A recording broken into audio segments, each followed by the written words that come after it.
Hola. ¿Cómo está? How's everybody doing out there? We are back. We are back. I'm John from the Virtual Crate, and guess who's back? Again, it's Dusty. What's up, Dusty? What's happening? How's it going, dude? Good. How are you? I'm good. How you been? Man, I've been good. It's been a crazy week. Got a new job. Sweet. You working those corners now? Yeah. Paid some people to clean out the corners, and then I just moved right in. Just sandblast it. Oh man, yeah, it's been a really great week. And it's good to be back. Yeah, glad to have you back. It's Thank always you. fun. These shows are one of the highlights of my week. So Yeah, me too, man. we both watched a couple of things, and by the way, this episode we're calling this our villains episode because we watched some villain centric media this week. And the first one we watched was Dracula on Netflix. This is a Netflix original. Dusty, you wanna tell me what you thought about it? Dracula. So for those of you who don't know, Dracula is a 3-episode series, Yeah. miniseries. Like an hour and a half each, I think so. around Yeah. something like that. Netflix. Yes. And I was really disappointed. Yeah. Yeah. Yeah. You didn't like it. I was really excited about the first episode when it started. I was like, yes. Like everything about it. It's, starting back in 1897? Yeah, it jumps around in time. Hungary. Being in a castle. I kind of love that whole era. And so it started off really great. Started off with Dracula old and what's the guy's name? John. Oh, Jonathan, the character, the guy that goes to live with him and like help Harker, him out. Jonathan Harker. Yeah. Was he a consultant or something? I honestly don't know what his job or he was an was. attorney. He was just there. He was there to like cook food or be the food. Yeah. And so it started off great. This guy visits Dracula. He's trapped in the castle. He starts realizing, man, this is really out of the ordinary. This guy's super creepy. And it starts getting into Dracula himself, and then he starts feeding. I think does he feed off of him first? Yeah, it's kind of like a slow energy suck. It seems like he's not. They don't like show him feeding, but it's almost like they show him drinking blood, but they never show him like biting the guy at all, and he doesn't show too many signs of being bitten or anything like that. It's almost like a energy kind of suck. Like him just being there is like just enough. And then it was kind of cool because every scene was like, oh, he keeps Dracula's younger. Yeah, I like that too. Yeah, the first episode I think is the best of this whole Dracula thing.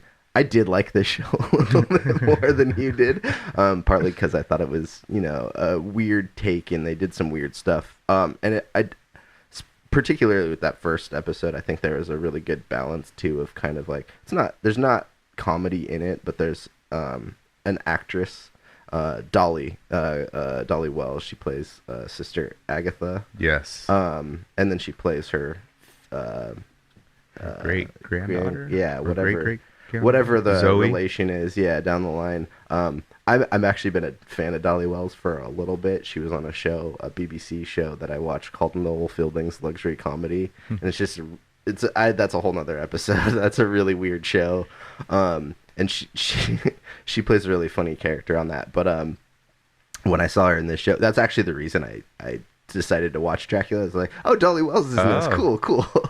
And I really liked her. Yeah, she's one of my favorite parts of the show. And so that first episode, she is the main reason why I loved it. Yeah. The whole Sister Agatha thing. She's basically, for those of you who haven't seen it and don't care to be spoiled, spoiler alert. Then you listen to the wrong podcast. Yeah, exactly.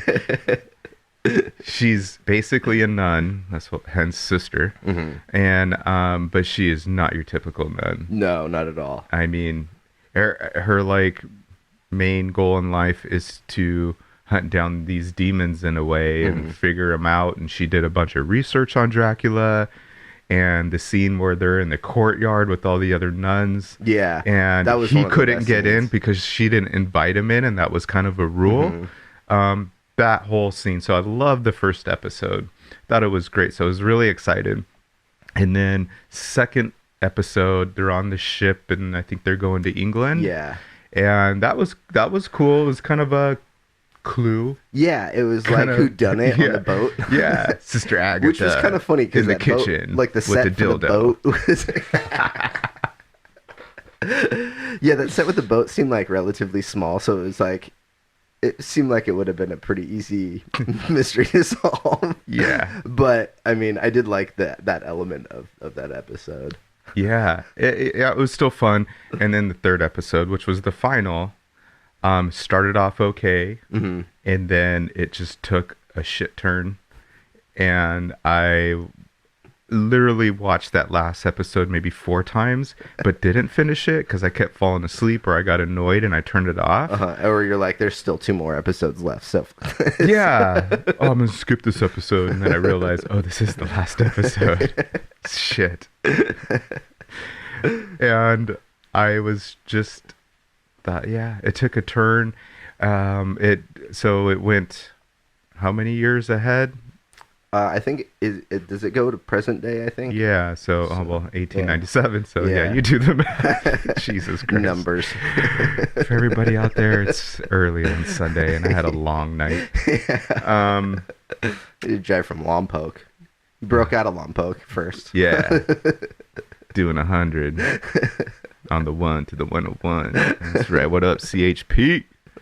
You didn't catch me. Yeah, cool. so they were looking for you. They were looking for Dracula. That's why I had a Sister Agatha uniform on. I was wondering why you oftentimes walk around in like a nun's uniform. Oh man, I'm not going there. Showed up at our previous job. You got all day? I'll tell you why I dress up like a nun. Thank you, St. Mary Magdalene. It's because of Watchmen. Well, so this was a relatively short mini-series type thing. I don't know if there's plans to do more. That's partly why I like it so much, is it was like Netflix kind of has this habit of doing, like with the Marvel stuff when they were doing like Daredevil and Punisher and stuff, there's really good shows, but there was always like 2 or 3 episodes where you're just like, come on, can we move this forward a little bit? Yeah. And I like that they did that with Dracula. Not to say there's not slow parts, and I mean each episode's like 90 minutes roughly, so you can definitely, you know, slow the pacing down in some of the storytelling. But that was one thing I was appreciative about it too, is that like I think Netflix is getting into that, maybe it's a financial thing, but they're getting into that like, hey, we should like make things a little bit more concise and like straight to the point. You're approved, but just for 3. Yeah, right. They're like, well, we have this really weird Dracula. Cool, approved, but 3 episodes. That was one of the things I liked about it, is it was relatively easy to get through. I mean, if you're interested, if you're not, or if you're watching it at night and passing out, and don't get me wrong, I passed out through some of it too, because I have had this habit of starting things late at night, and it's not a good idea, because just like you either get way invested in something and you stay up later than you should, or you pass out and you didn't get any of it. Yeah, and let me paint the picture for the audience that haven't seen it or did see it and they totally, you know, like me, and fell asleep. Yeah. So the third episode it's in the future, and they bring in this character which is played by Lydia West, I believe, and her name's Lucy. Beautiful young gal. But why? So all of a sudden, like, it goes from him, you know, in the future, he takes over a house and he's running from Zoe. And then next thing you know, they're in a nightclub where Lucy's making out with probably 4 different guys, right. Which I was bummed I wasn't there. And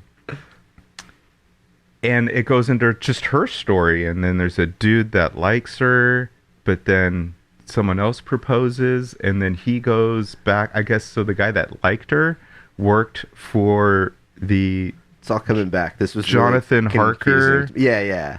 He And- worked for the foundation or Yeah. whatever that they started to like, yeah. I don't know, destroy Dracula whenever he came back. Well, and it was so the Jonathan Harker. So you remember the gal that Sister Agatha said, "You take me, Yeah, and let the her blonde go." girl in yeah, back in the day. which was Jonathan Yeah. Harker's wife. Yeah. And they were all in love. She tried to convert him after he turned into a vampire himself or whatever the fuck he Yeah. turned into. And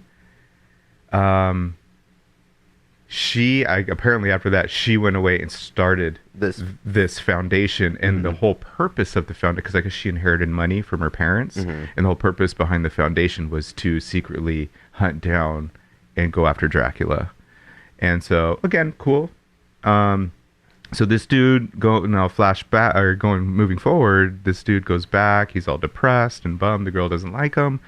And then, yeah, it's kind of like they introduced this whole story with Lucy, and I just didn't understand. It lost me. It totally fucking lost me. It reminded me I'll of agree. It reminded me of was the whole weird. Rose with Star Wars, where they go Yeah. to the casino and it's just like, why is this happening for There's 45 just minutes? there's just a new character for no reason. Yeah. Yeah. No, I agree. I'll admit I might have tuned out a little bit during that kind of that story arc, because the first 2 episodes were so much fun for me that I was just like, it almost took me out, I think, bringing it into modern day, now that I think about it, because I'm like, Kind of a turnoff, right? a little bit, Yeah. because then it does turn into like, I kind of hate seeing those like club scenes in movies where it's like someone's taking fake drugs and they're acting drunk or whatever. Yeah. Like, that always happens, and like doesn't matter what show. I don't know what it is. Like, yes, I love, dancing's great, but sitting there watching it on meh. Where are my drugs? Yeah. If I gotta watch this, I'm gonna do some drugs. I'm gonna go put on a sparkly dress, dance around my living room. And make out with multiple dudes. There's actually one thing I didn't touch on yet that I wanted to bring up, and that was the guy that plays Dracula himself. His name, I think he's is he from the Netherlands or Sweden or something? His name is Claes Bang, which Yeah, I thought it was Klaus. Klaus. I think you're right though. I think I looked it up Claes. because I actually, spoiler alert, I did a review for Dracula on my WeedTube channel. WeedTube. Short one. And I looked up because that was the main thing I was worried about, is like, am I going to butcher this dude's name? Yeah. And what is it? Pronounce it again. I think it's Claes. Claes. Claes and It's Bang. like CLAE. Yeah. Bang. Bang. Mr. Bangs. And I really liked his portrayal of Dracula, because he has a little bit of that look wise. To me, he had some of that like classic Christopher Lee Dracula look, but he's also a little bit more suave and Very. charismatic. Very. And there has always been a little bit of like sensuality to the Dracula mythos, and I Yeah. think he did a good job of like not over sexualizing everything, but he did a good job of like keeping that as like a I'm gonna fuck you by drinking your blood, basically. Mm-hmm. But I don't know. I just thought he did a really good balance of all of the elements of different Draculas. Like, he's terrifying. He's kind of charismatic. The other thing that I really like too is in that first episode when he's at the church and he's like kind of pacing in front of the gate and as the dog, and Sister Agatha's like, I know it's you, you can just show yourself. And then they do the whole like transformation thing. Morphing. Yeah, where basically the dog that he is dies and then he like crawls out of it. Yeah. And I did see like a clip behind the scenes on how they made it, and they like hired some contortionists to like come out of the floor and stuff. It looked really cool. That's cool. Yeah, and I think that they kind of they did a good job with adding some of the gore elements too. It wasn't overly gory either. That's another thing. It's like Except for the Lucy part. yeah. I didn't like that. But the dog part was so cool. The dog part was awesome. I agree with you with everything you said. I think he made a great Dracula. Very, like you said, very suave, very Dracula Yeah. in that whole like basically textbook Dracula. He's kind of like an amalgamation of different Draculas too, and to me that it made it a good like peak Dracula. I don't know. I also just really like the weirdness of this too. Like there's not, it's not a horror Dracula, and it's not a comic Dracula, and it's not like a romantic Dracula, but it's all of them at the same time too. Like that, when I say comic, I think Dolly Wells does a really good job of bringing some like humor into things. Oh, by just far. because she was she's really so good. bad. She was really good Yeah. in it. Which is why I think the first season or first episode really raised the bar. I'm like, oh man, like I was very excited. Like this is gonna be good, and then it kind of. Yeah. But do you know if this story, at least maybe the beginning, was kind of true to the book, the original book that came out? I don't think so. As far as I understand, this is kind of its own take on it too. Which I think one of the things they did in the show was they tapped on, and they did it in like every episode. They tapped on like the rules of vampires. Yeah. Like sunlight and all these like different things, and like sometimes they're true and sometimes they're not. And like they kind of like are figuring these things out, which comes to, was it the last episode with the light when she opens the curtain on Dracula? Yeah, she thought it was gonna burn him, and it actually didn't. Not. Yeah. Yeah. And then the ending I thought was good too, because they're both dead now, but it was kind of like, that was the romance part of it too. It's like they're kind of hunting each other most of the show, like both of them after each other, but like there's definitely a mutual respect going on between them too. Yeah. And once it finally ends, she's dying from her, she has a disease that she has cancer. Yeah. That she's dying from. And as she's dying, he bites her, and like they both die together because he can't. So yeah, if it's toxic blood, yeah, so if it she's has, dying so because her blood has cancer in it, it was actually toxic for him, which is cool. Yeah, that's I'll buy into that. Yeah, that's a nice little caveat to like the rules of vampires. You know, like they can't just bite anybody, especially now when like everyone's got cancer these days. Oh god. I mean, you know, that wasn't a thing back in the 1800s, like talking about cancer so much, but now.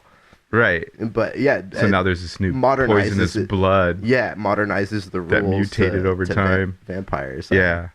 But so overall, I liked the show. I thought it was kind of weird and fun. What would you grade it?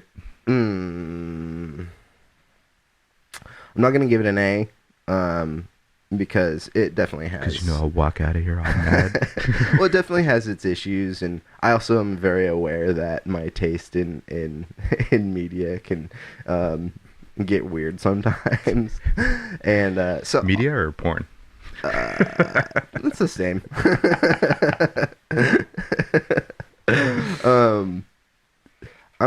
I'll give it a B+. Right. I'll give it a B+.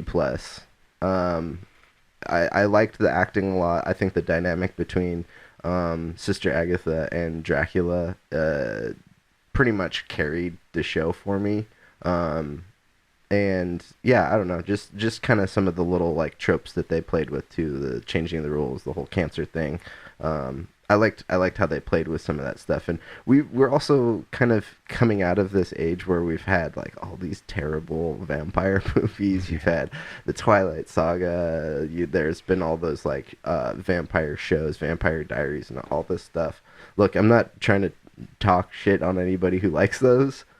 Good, yeah. But I think there's been a lot, and the only good vampire movie, in my opinion, in the last 10-15 years has been What We Do in Shadows. I don't know if you've seen that one. It's a comedy. It's fantastic. It's from Taika Waititi. He did Thor Ragnarok.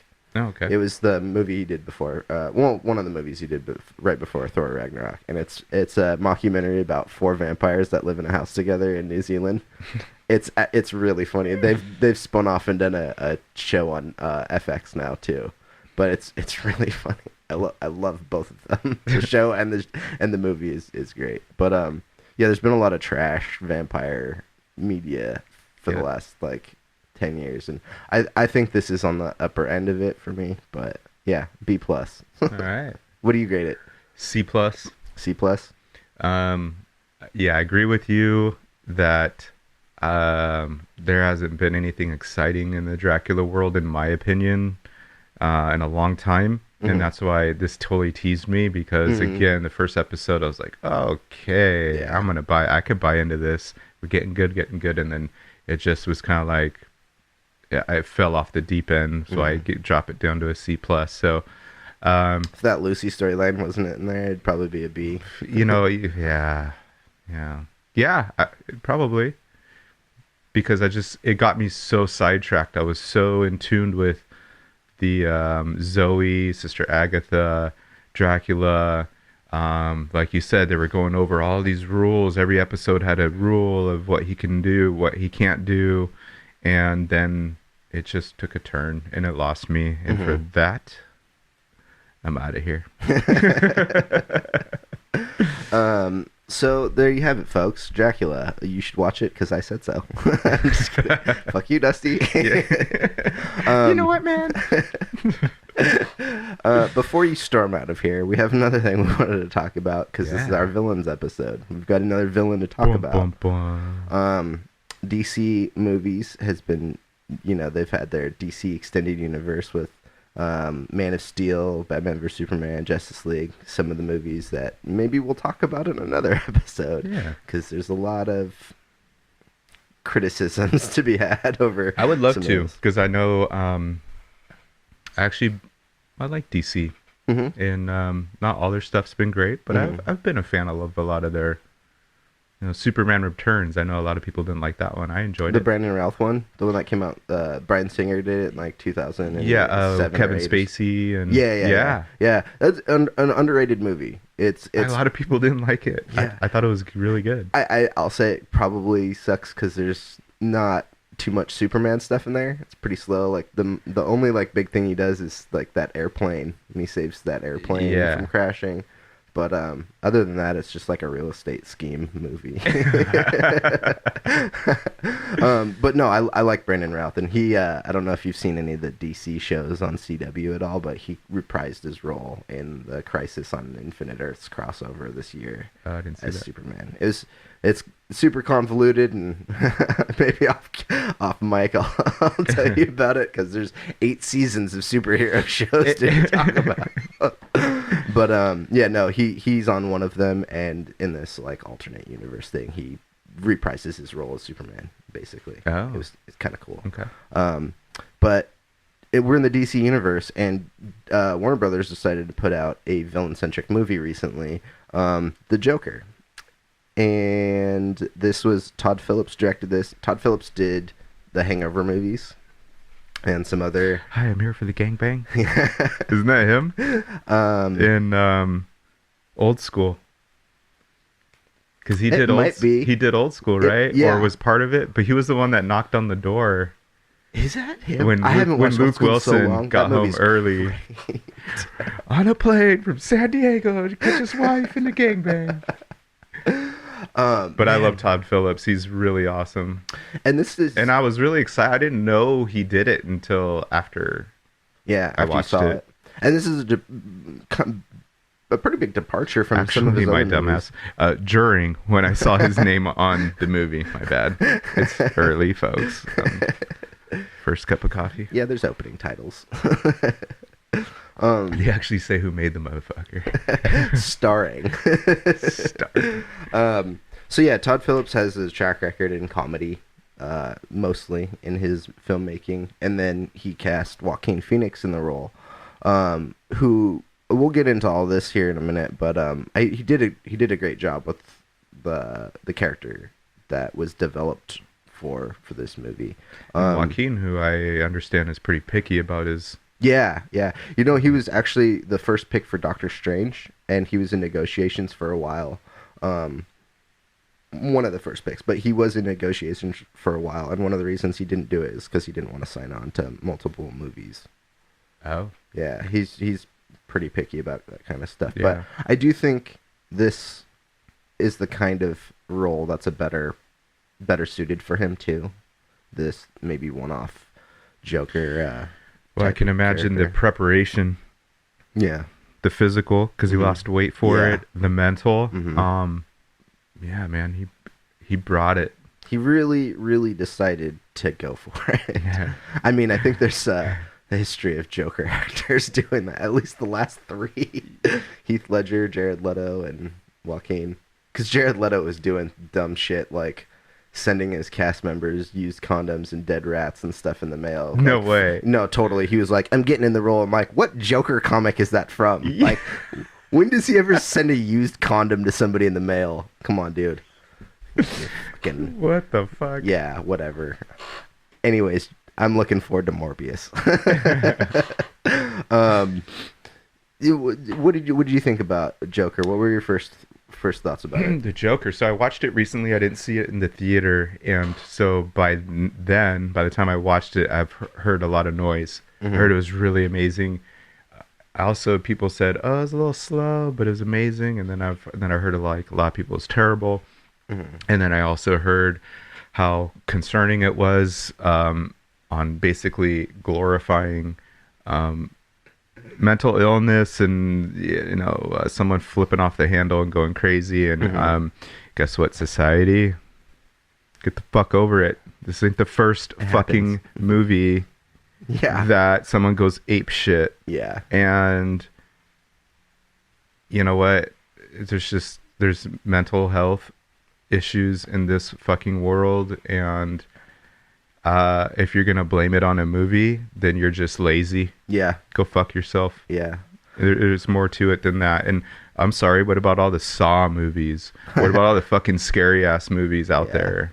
And here it's like, oh, they kind of touched on some serious shit. How dare you? Yeah. No, how dare you? Go fuck yourself. I'm sorry, I don't mean to be a little pissy right now, No, but sometimes politics comes into media a little bit, or maybe not politics, but widespread discussions about things. And I agree. I think telling these stories is an important thing, and people saying that this is a bad thing isn't seeing the point. They're not saying that, like, this isn't condoning anything. This is a story about, like, hey, maybe don't do these things. Yeah. Maybe these people need better care. Yeah. Maybe these people need some understanding. And that's something he deals with in the movie. Is there's funding cut from the medical institution that he goes to, and he can't get his medication anymore. And part of that leads to his downfall, like his mental thought process. And where he ends up at the end of the movie. And those are important conversations because those are also real life things happening today in our real life society too. So I think the conversations that this movie started are good conversations, but also at the same time it's like kind of irritating that we have to have these conversations of like people saying this is bad, you shouldn't do this in movies. It's like, no, video games weren't the cause to Columbine. That's not what happened here. Thank you. So I don't know. This is an important movie, I think, to have made now. And I'm glad that in the grand scheme of things, it got made and people are talking about these kinds of things. But I didn't really like the movie much. Really? Yeah. Oh. This is news. I didn't know that. I didn't hate the movie. I think when you look at everything that goes into making the movie, cinematography, the lighting, it was all well done. Joaquin Phoenix portrays the character that was on paper probably better than what he read on paper. I mean, you can only put so much human characteristics on page. You need to see it, you need somebody to like actually act it out for you. And he does a great job. And I think the pairing of Todd Phillips and Joaquin Phoenix together does something special. But, and here's where I think I didn't like it, is the two conversations are around surrounding the movie are is it good if this person does this, or is it bad if this person does these things based on their mental stability or instability. And I didn't think that the way the character was written was realistic. It it it felt like an this is going to sound weird because this is an artistic version of something, right? Mm-hmm. It felt like an artistic version of a mental breakdown as opposed to a realistic version of a mental breakdown. Mm. And no, it felt a little this is the what I'm trying to express sounds weird as it comes out of my mouth, but it felt a little pretentious in the way that it was presented. Or there's something I've not really been able to put my finger on why. And I'm not trashing this movie, but for me it just felt a little pretentious in a certain degree, and it was almost like it didn't know if it wanted to be a real thing, like a realistic kind of movie, or if it wanted to be a comic book movie. And it leaned more towards the realistic, but every once in a while it threw in Gotham little Easter eggs from the Batman lore. And one of them, my least favorite part of the movie was when Bruce Wayne is there. There's a young Bruce Wayne and he's out front of his house. Yeah. And he's playing and Joker's there. It didn't make sense really. I don't know. You could have done that with anybody else. You didn't need the Bruce Wayne character in that scene. But here's the biggest thing about that part that pissed me off is the logic about it. You're at this giant mansion, right? There's a giant fucking mansion. You're the wealthiest person in this city, and you have massive land, and the front gate to your house is like half a mile from your house.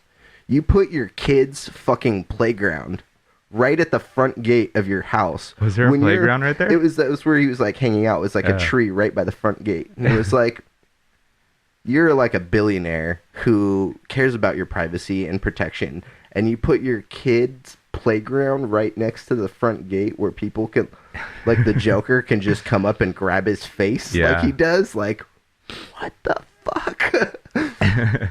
Look, small details. Very small, because I thought it was odd too, but I didn't mind that scene. Mm-hmm. Because you're like, why would Bruce Wayne be like?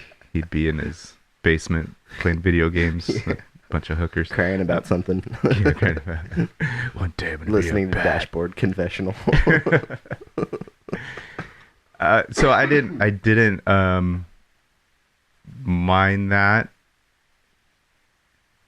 And I actually like how they peppered in some Bruce Wayne and the Wayne family, and the whole murder at the scene. So it's funny because it's like it seems like every time they recreate the scene where his parents get killed, there's always got to be a pearl necklace that gets broken and pearls everywhere. They actually did an alternate ending for Joker where it was Joker that kills his parents, and then he turns around and shoots Bruce in the head. Oh my gosh. Yeah, and I was like, fuck, I would have loved that ending. Holy shit. For this version of like what they've set up, like if this is a one-off Joker movie where they're not bringing him back for other Batman movies or whatever, cool, no do that. Shoot him in the face. Take that fucking risk, man. Like, kill Batman. I don't care. Yeah. I mean, because we got Robert Pattinson coming back as Batman pretty soon. Oh. They're already filming that one. Okay.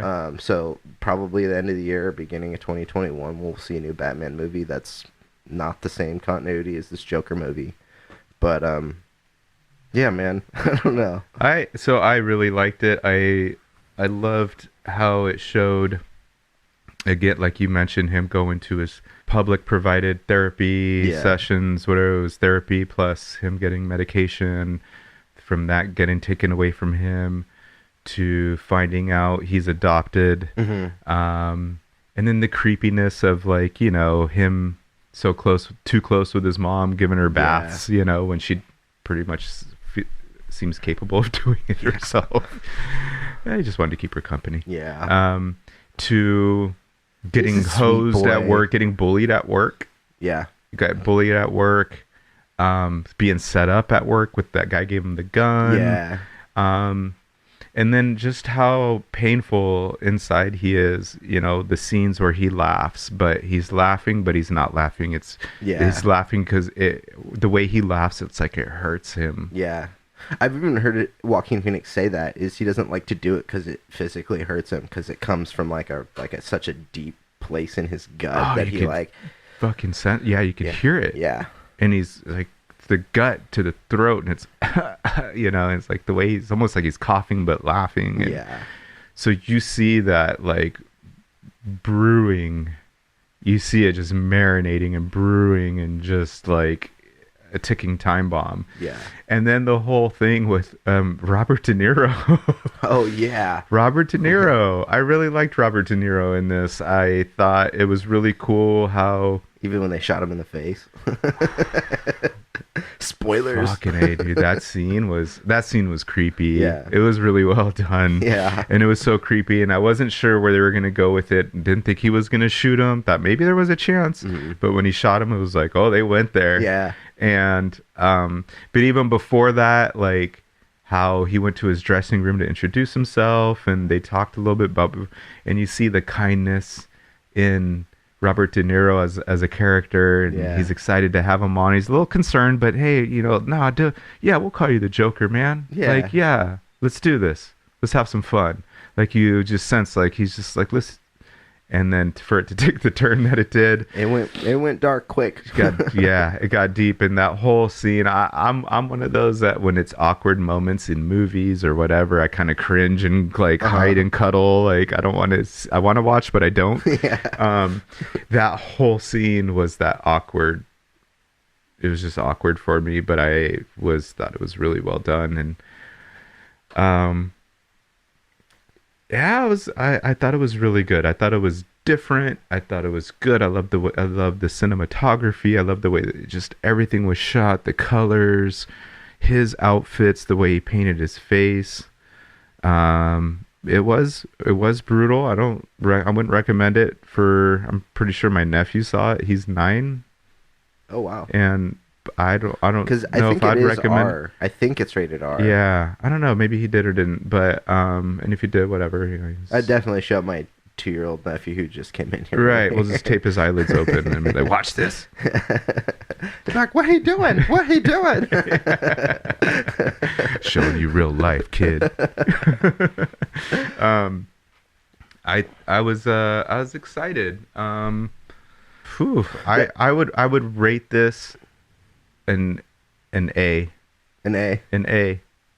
I could give it an A plus, but I like your point of the whole being in front of the mansion, and that's like again, I was loving the movie so much that if I love a movie so much or a series or something. Mm-hmm. I can forgive little things like that. Yeah. But it was a great point. There was one other one that Pat, who does the music segment with me. What up, Pat? What up, Pat? Where you at? I don't see you. Where you at, Pat? Him and I were laughing at the part where he suffocates his mom, and we were laughing at him killing his mom. But she's hitting the emergency button on her phone for somebody to come in. The whole time he's like suffocating her, and nobody comes in. And we're like, what the fuck? Like, what kind of hospital is this? Somebody's dying over here, literally. And they're like, I'm dying. They're like, yeah, get a cup of coffee first. Yeah, I'm on break. Yeah. And then he just like stands there and like dances while she's like dead for a second. It's like, where the fuck is anybody in this hospital? Like, does she have doctors? Or is she just squatting in like a building?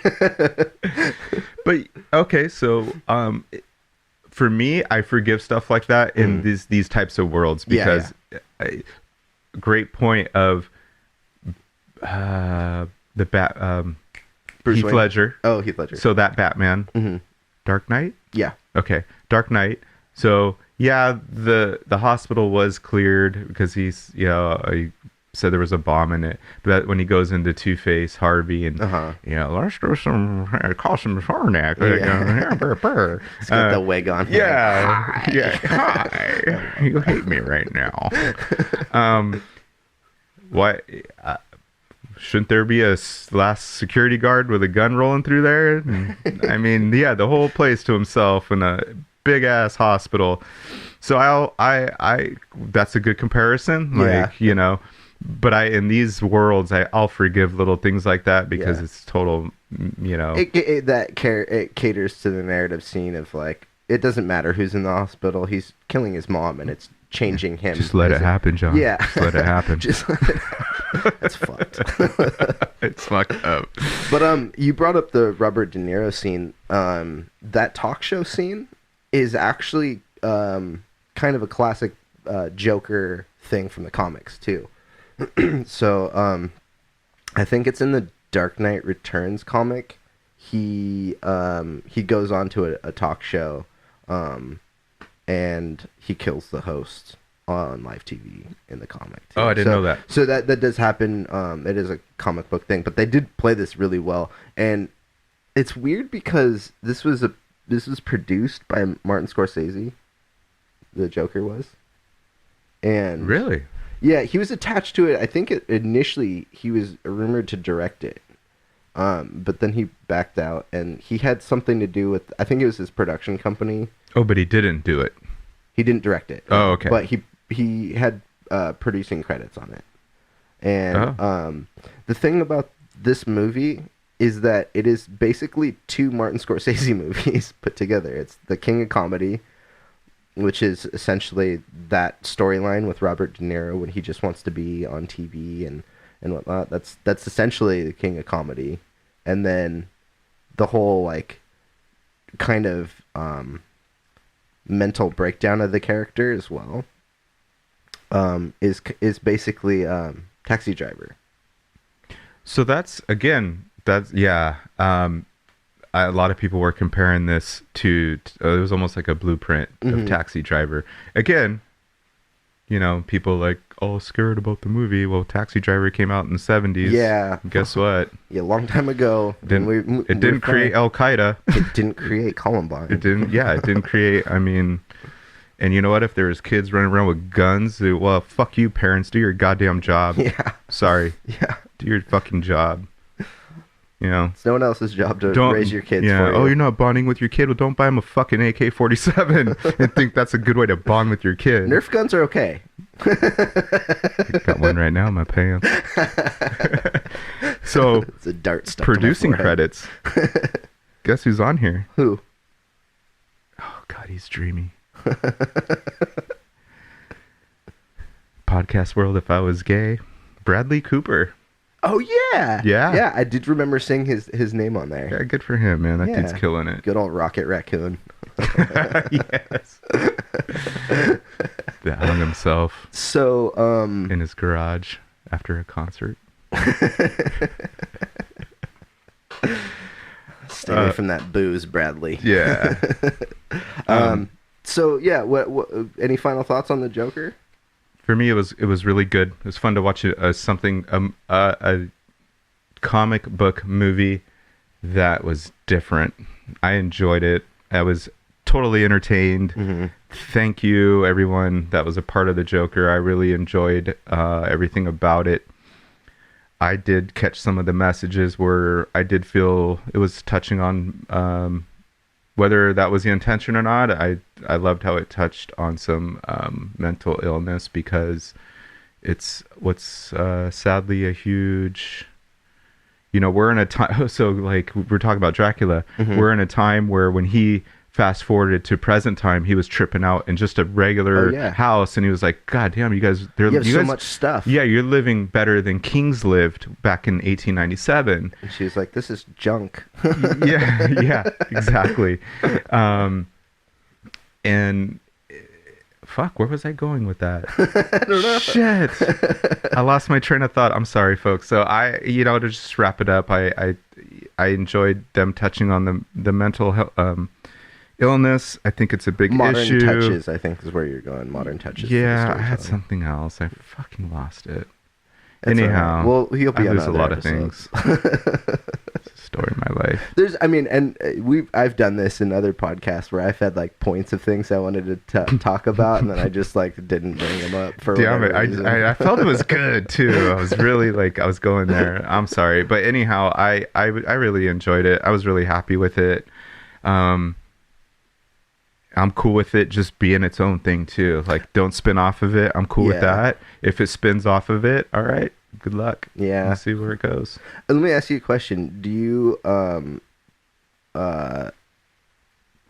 shit, I forgot what my question Yes. was. Yes. Huzzah! Oh no, here it is. How do you feel about the rewatchability of this movie? Do you think you'll watch this again and again? Do you think you'll watch it one or two more times? Do you think you'll watch it again at all? I'll watch it. I'll definitely watch it a couple more times, to see what I didn't catch before. Mm-hmm. But I enjoyed it that much. I'll definitely, once it starts getting on like HBO and all those, Mm-hmm. I'll definitely stream it. Yeah, I'll pop it on for sure. I rented it. It wasn't really on any. I did the same. Stream. Yeah, so I was excited for it.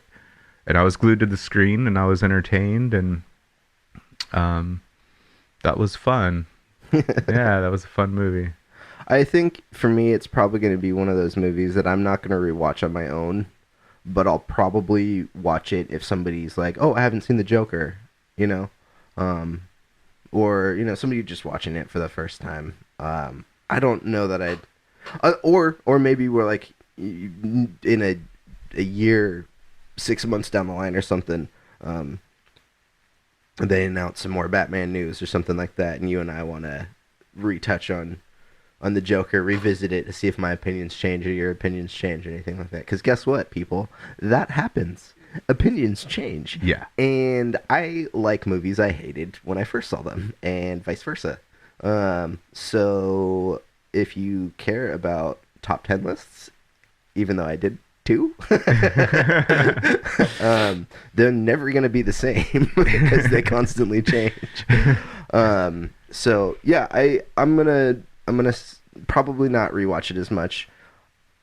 I see all the positives of this movie. I think it's well made. Lighting was great. There was a couple of shots I remember looking at being like, wow, that's a really good shot. I think there's one with him in like his apartment. He's like, I don't remember what he's doing, but like it's like a darkly lit room, and then there's a window like centered right behind him, like perfectly, and there's like a green light coming through it. So it's like just this dark room or whatever, and just like a green neon light coming through, and it looks so awesome. Like, it's just a really good job with how the movie looks. So don't get me wrong, I think this is a well-made movie, and I don't think anybody did a bad job on it.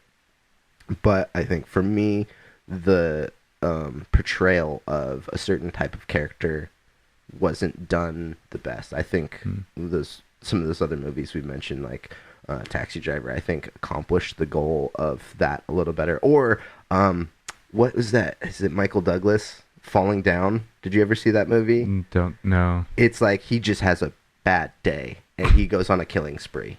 He's just like a business dude that goes like, it's this story kind of, but it's like one day he like gets fired and like all this shit happens, and then he just goes on a fucking murder spree. I think it's called Falling Down. That's a good one, but it's similar kind of character arc. So I think in that respect, those movies pulled that off a little bit better, but it is a well-made movie, and I'm not going to tell anybody they shouldn't go watch it. But I'm going to grade it. I'll give it a B. What? Yeah, I'm gonna give it a B. Love it. And I'll admit a lot of that is just personal preference. No, I love it. You're being honest, and that's cool, man. Is this 2 back to back we really didn't agree on? Yeah. Oh. Yeah. You're wrong, by the way. I'm just gonna get my vape pen and get the fuck out of here. Hey man, you want to get some lunch? Yes, in fact, I was going to ask if you wanted to take off and go eat. Yeah, let's do that. Let's do it, man. These people got enough of our opinions for the week. For those of you that fell asleep, thank you for just letting it run. Yeah. Thanks for listening to the Virtual Crate podcast, everybody. This is episode number 5. You can subscribe to our channel on YouTube. You can also find me on WeedTube doing some other one-off little reviews and talking about some cannabis products. I've also got music and art you can find in the description below. We're going to take a quick commercial break, and I'll be back with Pat. I'll see you guys later. Thanks for coming in, Dusty. Thank you, buddy. See ya. Peace, love. You still got pets? They still trying to get married? We got hamsters or something? Well, whatever you got, consider having a big day at Richard's Pet Wedding Facilities. We've got chairs and grass. Look at this log. And this nervous guy. We remodeled recently, so it's like a brand new magical paradise next to the same dumpster that you're used to off exit 7. Richard's Pet Wedding Facilities. Only the best for your pets. From the day you were born to the day you die, we are there. From the drugs you consume to the food you eat, we made that. When you are at work or being intimate, we are watching. Robots have always been here and always will. Friendly because we choose to be. Our oceans have become more and more polluted, and it's displacing and wiping out entire species. But there's one species that needs a little extra help. The elusive tube-octopus has lost its home in the deep sea, and the rise of mumble rap has negatively affected mating rituals. So please, help us save the tube-octopus.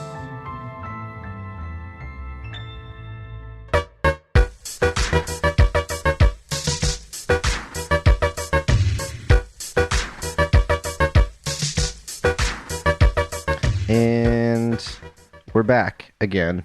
We're back with another episode. We're back with A Vengeance. Yeah.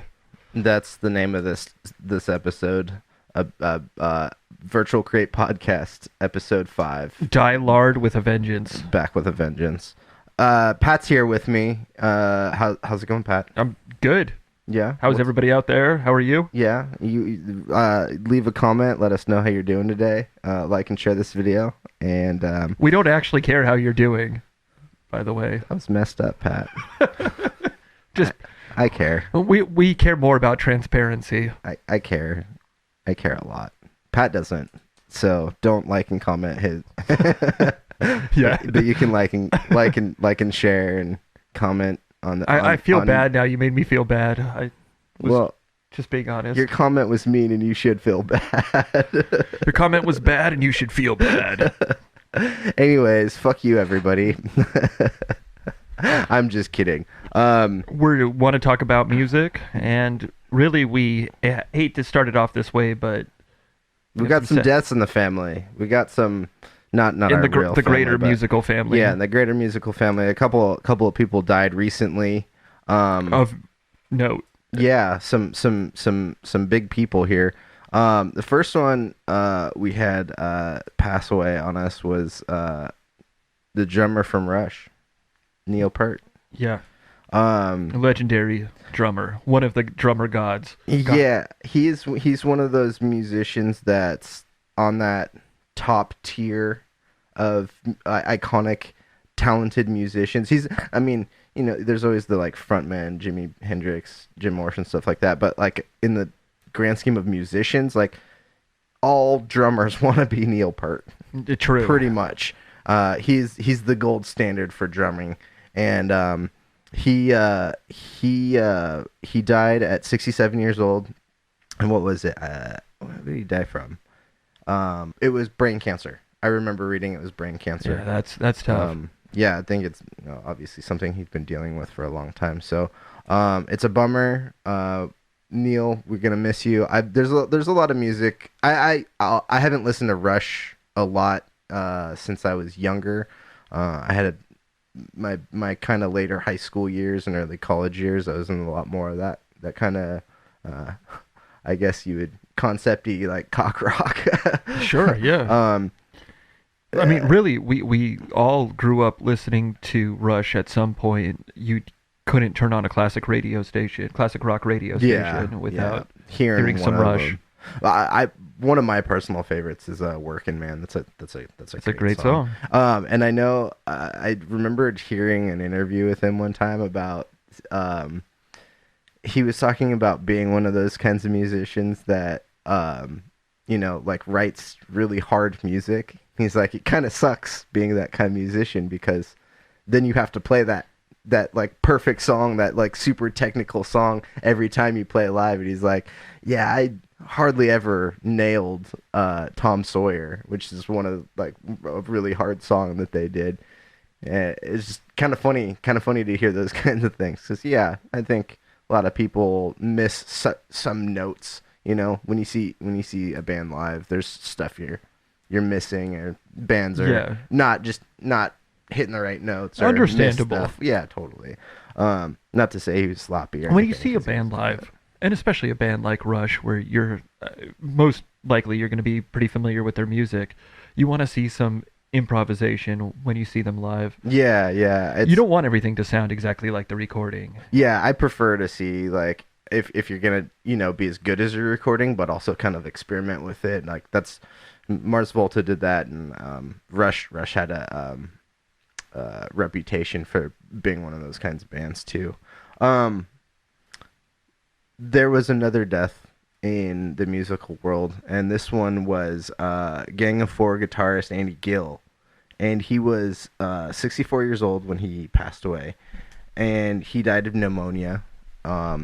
Andy Gill was kind of one of those. He's a pioneering guitar player. He was one of those guitar players that helped bridge the gap from the post or the punk era into the like new wave era. Yeah, and you can hear it in their music too. Yeah. Gang of Four had quite a bit of I recently was listening to a bunch of their different I think I was listening to a Spotify playlist or something on Gang of Four. And there's just a lot of different kinds of sounds that they had going on in there. Excuse me. There's very much of their time. Yeah. There was that whole dub influence of that time, like the like, was it Rude Boy? Is that yeah. That was a cool style. I'm a fan of that, like mod Rude Boy style. Yeah. It's a cool look. But yeah, that was a popular thing at the time in the 80s in the UK, and I really liked their first album, Entertainment. I thought that was pretty solid. Has that punk fidelity. The lower-fi sound. You pay a lot of attention to like production and people producing, and I know him mostly from his guitar sounds. Yeah, I read that he worked with Red Hot Chili Peppers and Killing Joke. Killing Joke, rad. Do you happen to know what Killing Joke? Do you happen to know what Killing Joke he helped produce? Not sure, but I'm sure that information's easily accessible. Yeah, I'm sure we'll have more of these conversations in the future, because I want to talk about Killing Joke a lot. Just 80s. We can talk about rock and pop music from the 80s a lot. Well, we can spend a lot of time talking about that. Andy Gill is one of these people that that sits in that. We're talking about different levels of musician with Neil Peart. He's kind of that gold standard. Andy Gill, I don't think gets enough credit. I think when you hear a lot of the famous guitar players of his time, his era, you hear more like Johnny Marr and oh man, what's the guitar player from Talking Heads? There's you hear a little bit about some of the Andy Summer from Police. You hear about some of these people a little bit more, but I think what Andy Gill did with his guitar style is actually something that I kind of thought I was onto for a while ago, and then as understanding him as a guitar player a little bit more, I was like, oh, I'm kind of doing what Andy Gill was doing. Yeah, that punk. Well, not to say just punk, but that style of writing a song using maybe minimal chords, or it's more about the rhythm. They did what they called like anti solos, where it was just like a void of like lead parts. It was just like really well well constructed rhythms that would just lead stuff. You know, you didn't need a lead solo part. You just needed a badass rhythm. Yeah, I'm down with that. Yeah. Punk is really the working man's music. It seems like. I mean, well, so is Rush. They wrote a song about it. True. Well, is there anything else you wanted to say about Gang of Four or Andy Gill? Gang of Four? Mm-hmm. Yeah, I liked the song "Damaged Goods." I think it was their first single. Mm-hmm.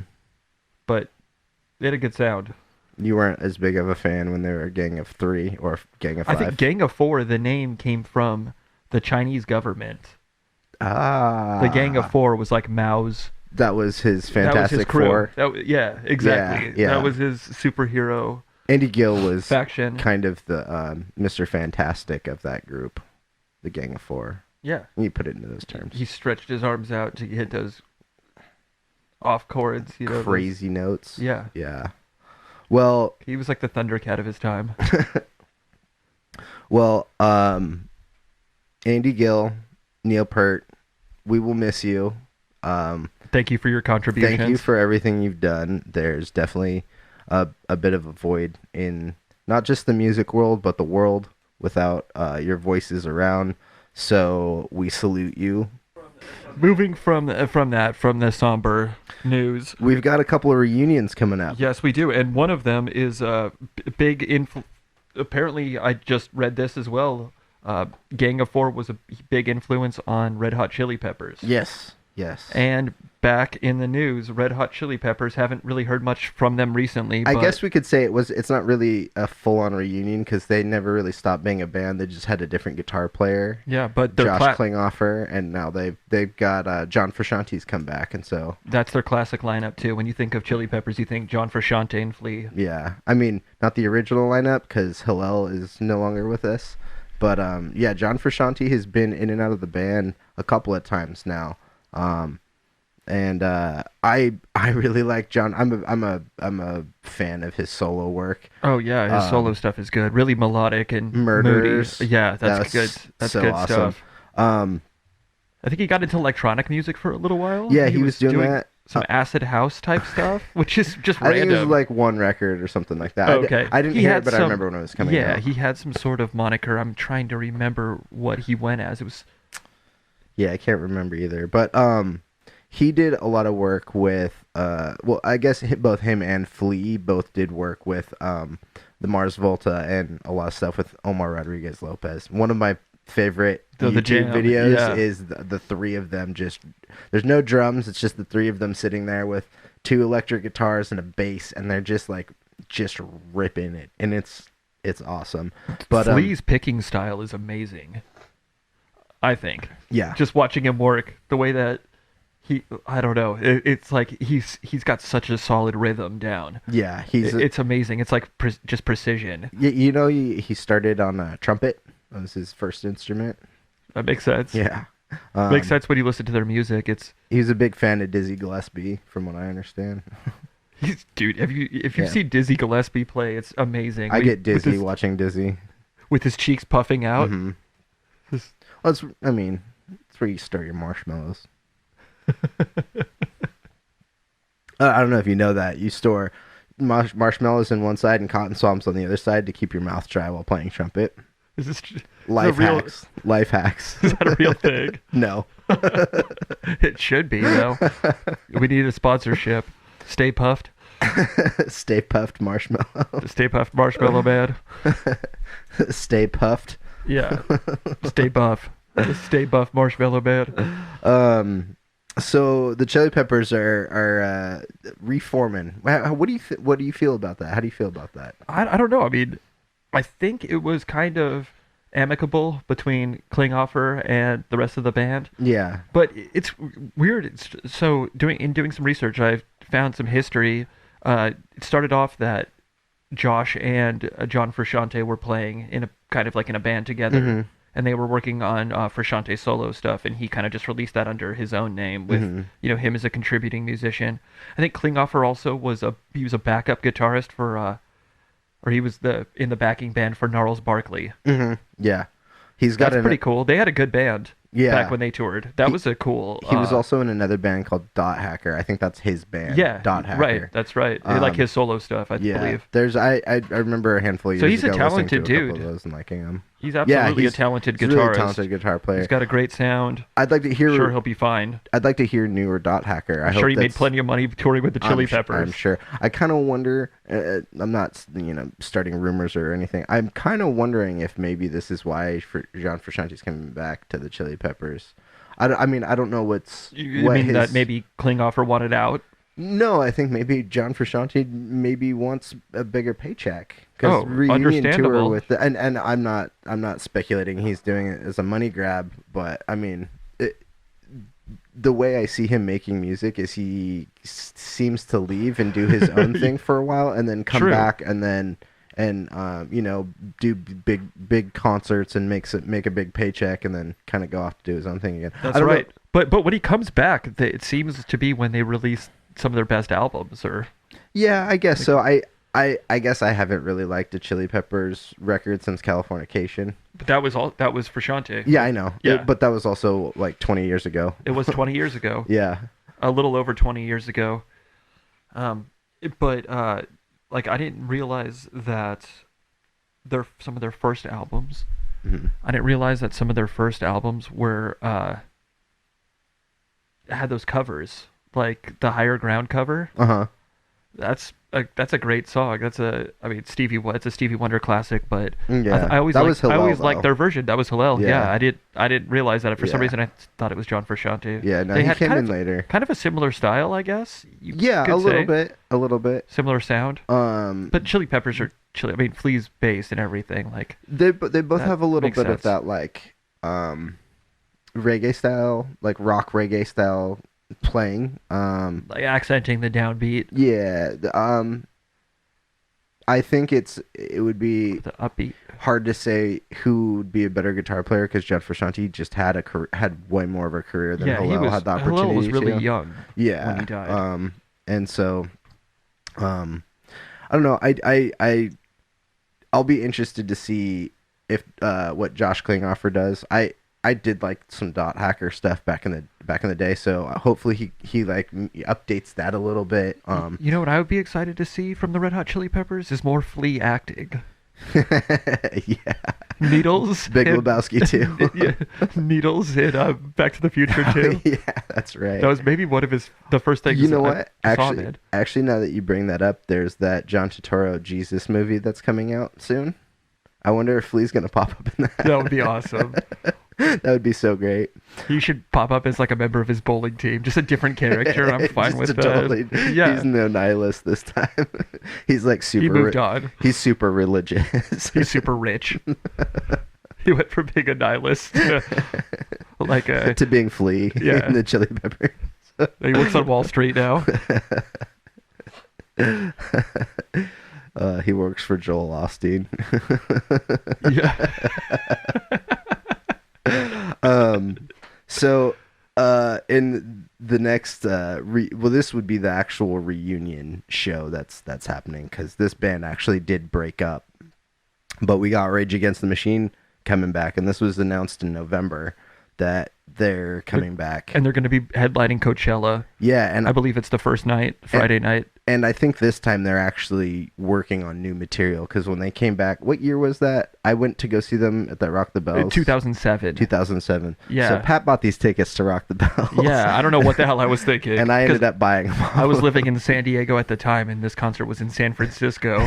And I was living in Chico. No, I was planning on flying out or driving. Yeah. I think probably driving up. We were I was gonna drive up. Yeah. Go, but you couldn't make it, so I ended up selling a ticket to my buddy Omar, and we went. And Rage Against the Machine was the headliner of that one, and that must have been awesome. And Wu-Tang Clan, really I think, were there. It was Rock the Bells. Yeah.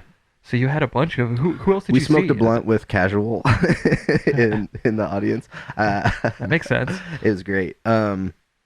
Yeah, so we saw Rage Against the Machine then, and it was great. It It was high energy, and the last song they played was "Fuck the Police." As we were leaving, there was one lone cop that I felt really bad for because people were kind of everything was peaceful, but everybody was kind of rowdy too. You gave him a hug. Yeah, I just wanted to like, hey, how's it going?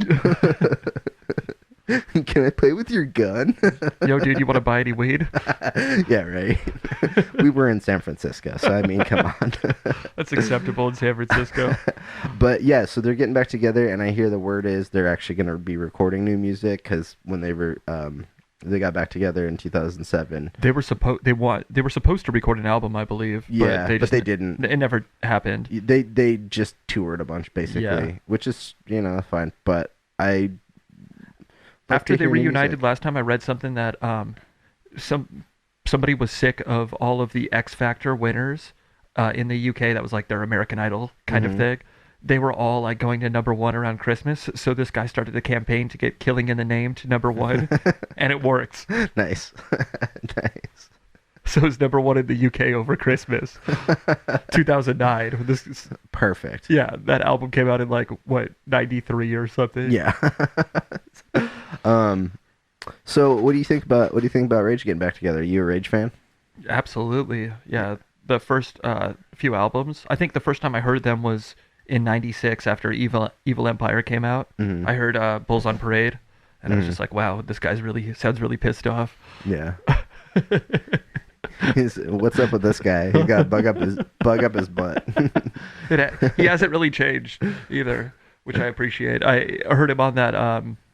I saw the Run the Jewels a few years back at that FYF, and he was there. Came out for the last song. Badass. He still sounds good. Yeah, he kind of disappears in music, but he's not like ever gone. It's like him and John Frusciante should link up. Right. He did do some stuff. He did that One Day as a Lion with John Theodore from Mars Volta after he left Mars Volta, which was a bummer. He's a pretty awesome drummer, right? Yeah, he did the first 2 or 3 records. Francis the Mute, the EP. The EP is the Tremulant EP, and then it was Delouse in the Comatorium, and then it was Francis the Mute, which is a full length. And I think he did all 3 of those, and then they ended up with this kid Thomas Pridgeon, who's amazing too, right? Yeah, he's a good drummer too. I not trying to be mean, but I didn't like him as much as John Theodore or as much as D'Anthony Parks, who was the final drummer in the band. But a pretty good track record though. Some solid drummers in there. Yeah, definitely. All 3 of them are great drummers. I would be stoked to they're no Neil Peart, but work with any of them. Rip. So I first heard Rage Against the Machine when I was younger. My brother was into them, and I remember being in like 4th or 5th grade and having a backpack, and that's when everybody started taking those like whiteout pens and writing stuff on their backpacks. Oh yeah, I remember that. Middle school. Yeah, this was for before. Yeah, this was a little before it for me. But I had Rage written on one of my straps in like whiteout. Angry youth. Yeah, I was probably one of the least angry kids I've ever met. You're skipping along with Rage written on your backpack. Yeah. Hey everybody, how you doing today? Rage. Yeah, so I've always liked Rage. It seems like they are back because I like their philosophy. It's not necessarily they're back because money factors. They saw the bat signal. Pretty much they did see the bat signal. They've always been a political band. That's right. The last time they reunited was during the wars like Iraq and Afghanistan and Bush. Yeah. And they were just calling attention to what they thought.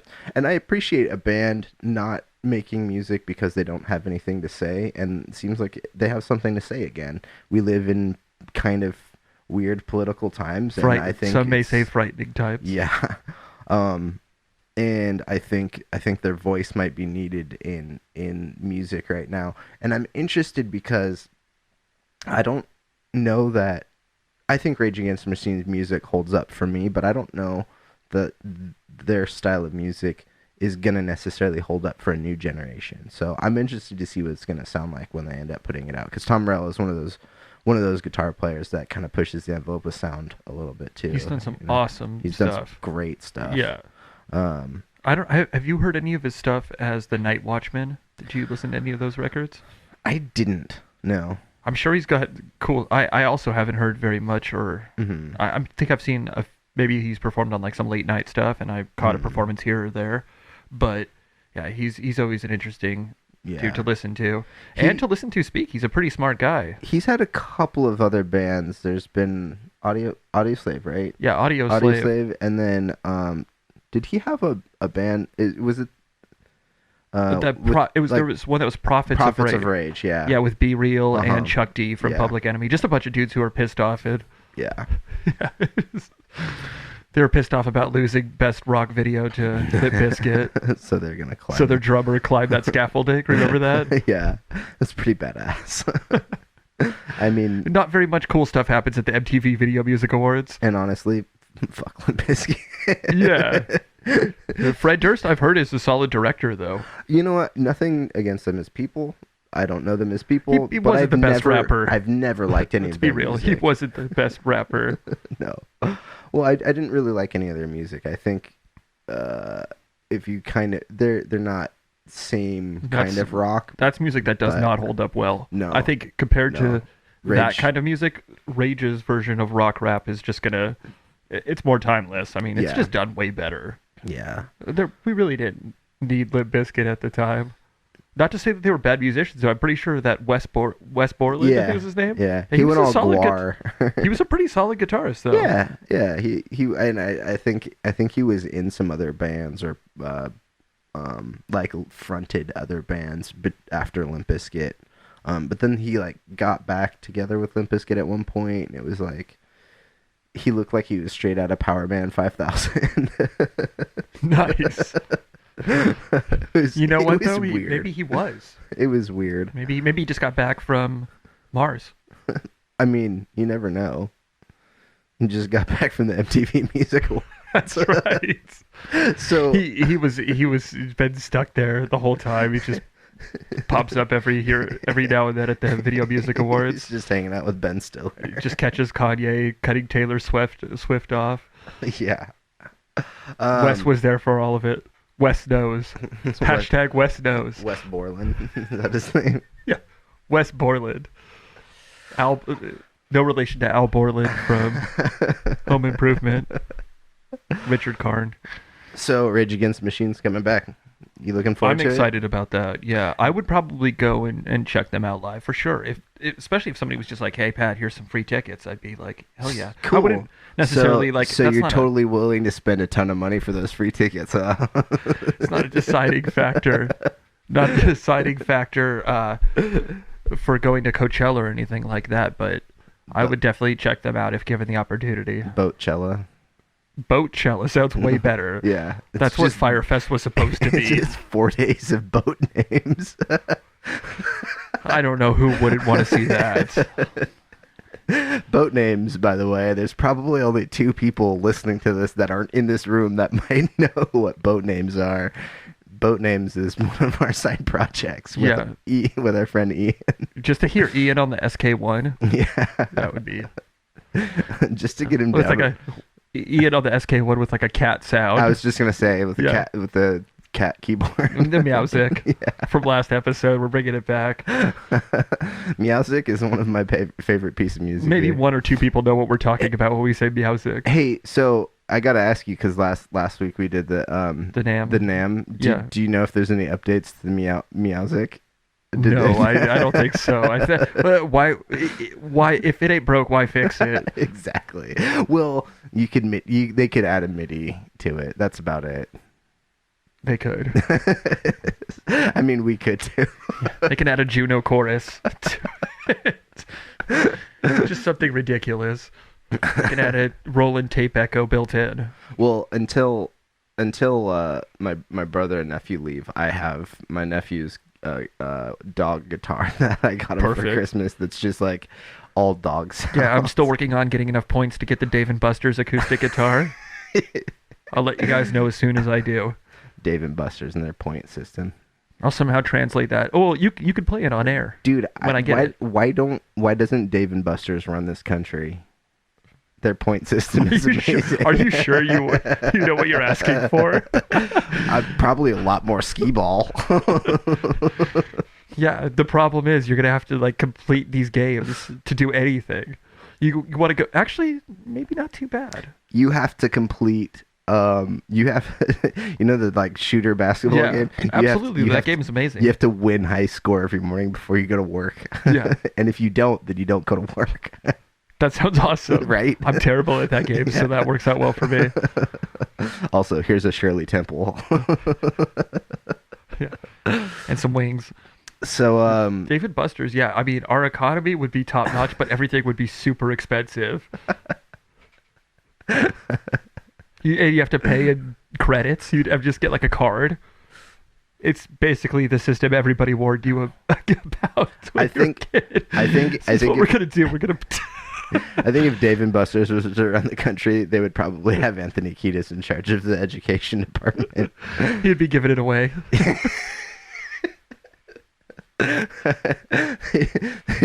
He'd be like, geography? He'd be like, yeah, why? He's like, where? California. Yeah.